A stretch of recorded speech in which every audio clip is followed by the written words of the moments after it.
Débutée le 22 octobre 2023, la rencontre provinciale des formateurs et formatrices des congrégations religieuses se poursuit au centre spirituel et pastoral Saint-Jean-Paul II de Garoua. Venus des diocèses de Yagoua, Maroua, Mokolo, Ngaoundéré, les religieux et religieuses se sont réunis afin d'élaborer des plans de travail annuels, suivre des enseignements et partager des expériences pour un nouvel élan à la suite du Christ. Présidente des supérieurs majeurs de la province ecclésiastique de Garoua, sœur Marie-Alexis Skoura. C'est une rencontre annuelle des supérieurs majeurs et aussi avec les formateurs et formatrices pour que tout ce que nous élaborons ensemble, pour que ça soit la même ligne de travail. Parce que les supérieurs majeurs quand même veillent sur la formation et les formateurs ne peuvent pas agir sans eux. Ça veut dire que c'est pour le bien de chacune congrégation respective que chacun s'investit selon ses responsabilités. Et ça nous permet aussi là de nous rencontrer entre différents supérieurs majeurs des 4 diocèses de notre province ecclésiastique de Garoua. Ça nous permet de faire les échanges, d'abord nous instruire, comme vous avez vu là, il y avait les monseigneurs, il y aura aussi une deuxième conférence après-midi pour nous donner de nouveaux élans, de s'engager davantage dans la vie religieuse. Et la vie religieuse n'est pas un combat solitaire.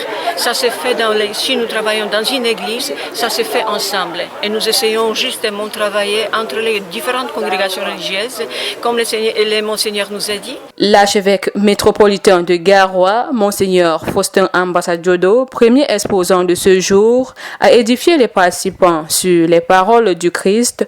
Vous êtes dans le monde, vous n'êtes pas du monde. Nous avons une tradition dans la province ecclésiastique que les supérieurs majeurs de la province, dont la présidente est ici, c'est Alexia, d'organiser chaque année une rencontre avec deux catégories de représentants. Il y a les supérieurs majeurs et les formateurs formatrices. Et aujourd'hui, c'était, je crois, c'est une journée commune où il y a quelques partages d'expériences, quelques exposés.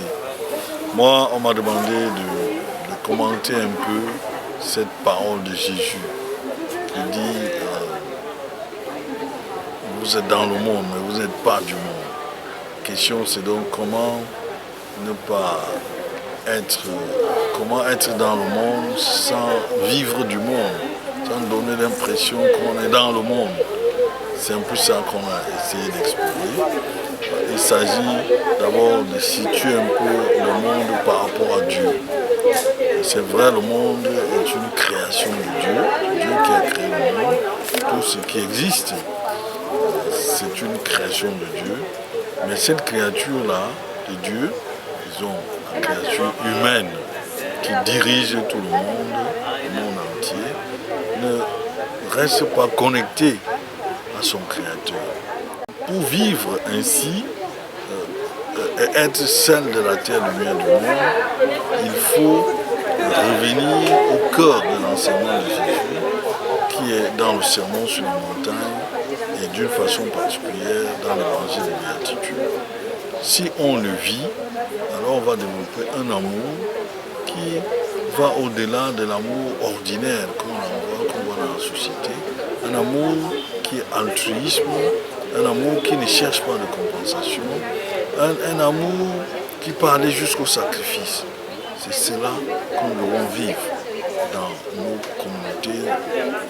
Quand on le fait, on devient témoignage de l'amour de Dieu, on devient des témoins de l'amour de Dieu. Heureux et enrichis des enseignements, les participants devront mettre en application les feuilles de route établies dès le retour dans les congrégations religieuses dont ils ont la charge.